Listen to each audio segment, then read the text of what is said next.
Book 1 begins by Herodotus tracing the roots of the Trojan War. Now, what is the Trojan War? It's believed to have occurred in the 12th or 13th century BC, where Greek city-states invaded the city of Troy. This story was told by the ancient poet Homer, who was even before Herodotus' time. Homer is responsible for the poems of the Iliad and the Odyssey. These stories were very mythological, with the gods playing starring roles in Homer's stories. So if you want to find out more information about this very mythological war, I recommend reading these books because they tell a great story. Or if you don't really want to read, you can just watch the movie Troy, which is, not 100% accurate, however, it's a good flick. Alright, so back to the story. Herodotus says the conflict of the Trojan War began by a series of abductions of women. The first abduction occurs when Phoenician traders went to the port in Argos to trade their goods. The Phoenicians had these long trading routes, which you'll see on the screen. And they essentially kidnapped the king's daughter, Io. In retaliation, the Greeks came to a port in Tyre, in Phoenicia, and abduct their king's daughter, Europa. So straight away, we're starting off with one of Herodotus' key themes in this book, tit for tat, retaliation. Then we're told the Greeks again abducted another woman, the king's daughter in Colchis, and her name is Medea. Now this again is another famous Greek story of Jason and the Argonauts. You've probably heard of it before, where they captured the Golden Fleece. And you may have even seen the movie that was made in 1963 about it. But again, much like Homer's poems, it's a very mythological story involving Greek gods and demigods. Now, as I mentioned in my previous video, Herodotus is really the first to thoroughly study the past and explain cause and effect events. The reason these stories before Herodotus' time are so mythological with gods playing starring roles is because before Herodotus, that's how these stories were told. Now, not to say that Herodotus doesn't include destiny, fate, and gods in his writings, because he does. However, if you read the poems before Herodotus' time, so for example Homer, and after Herodotus' time, such as Thucydides, you'll see that he's very influential to say the least. Okay, now back to the story. Now, 40 to 50 years after the abduction of Medea, Paris, the prince of Troy, kidnapped the king of Sparta's wife Helen, which if you're at all familiar with the story, you'll know is what set off the Trojan War and led to the capture of the city of Troy. Now this is Herodotus quoting the Persian account. Thus far there had been nothing worse than woman stealing on both sides. But for what happened next, the Greeks, they say, were seriously to blame. For it was the Greeks who were, in a military sense, the aggressors. Abducting young women, in their opinion, is not indeed a lawful act, but it is stupid after the event to make a fuss about avenging it. The only sensible thing is to take no notice, for it is obvious that no young woman allows herself to be abducted if she does not wish to be. The Asiatics, according to the Persians, took the seizure of the women lightly enough, but not so the Greeks.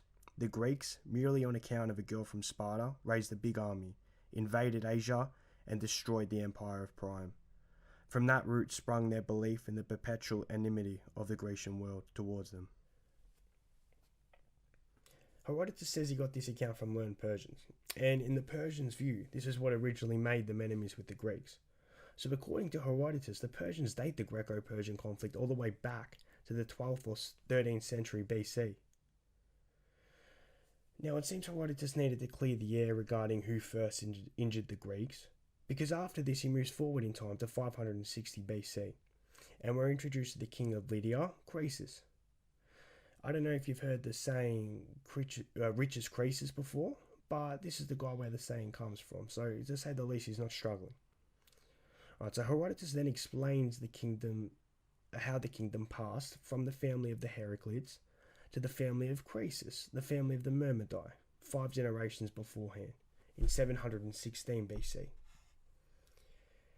And he tells an interesting story of Candaules, who in 716 BC was the king of Lydia, and he loves his wife.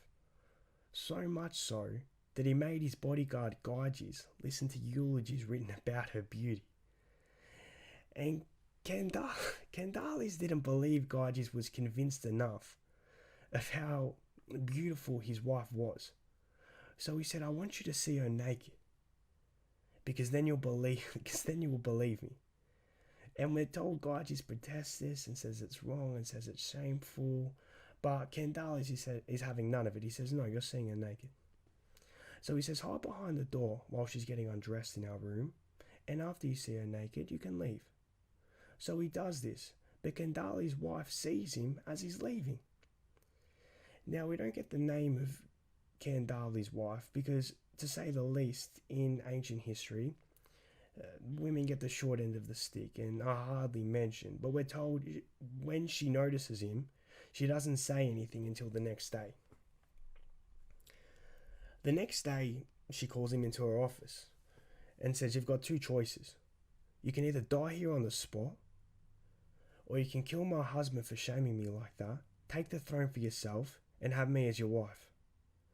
Now, Gyges again begs not to make him do this, but eventually he agrees. So, she says, you'll hide where you hid to see me naked, and when he falls asleep, you're going to stab him in his sleep. Now, this goes back to our theme of justice and revenge. So Gyges does this, and this is how the throne is passed into the family of Gyges. This made me think of a quote, I believe it was originally said by Winston Churchill. History is written by the victors. So there's a good chance that he's just killed the king, taken the throne for himself, and this is just the story he's told to get away with it. But this is the account Herodotus has, because this is what's been told, and this is what we've been told. So the Lydians were angry over the fact that Gyges killed Candaules and essentially usurped the throne for himself and were prepared to fight him to get it back.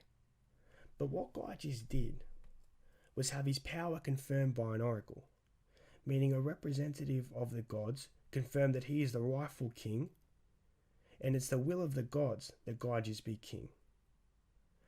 And it's a good political move. When you've got your power confirmed by the gods, you're kind of saying to the people, well, what have you got to say now? You can't really argue with it. It's indisputable. You're saying it's fate that I be in this position right now. And it wasn't just any oracle Gyges went to, but it was the Oracle of Delphi, the most famous oracle in ancient times. And it's going to come up many times throughout this book. But this is where the oracle's first mentioned. And this oracle is the representative or the voice of the god Apollo. However, the oracle says the Heraclids will have their revenge in the 5th generation. But, in 716 BC, because that was so far down the line, no one really listened to that bit. Now remember, divine intervention and fate plays a huge role in Herodotus' stories. It always comes true.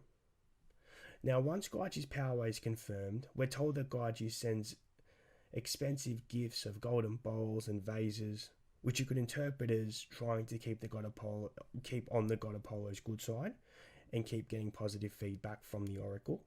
Or you can interpret it as straight bribery, but that's up to you. Now, Herodotus then runs through Gyges' descendants and the highlights of military expeditions during their reign.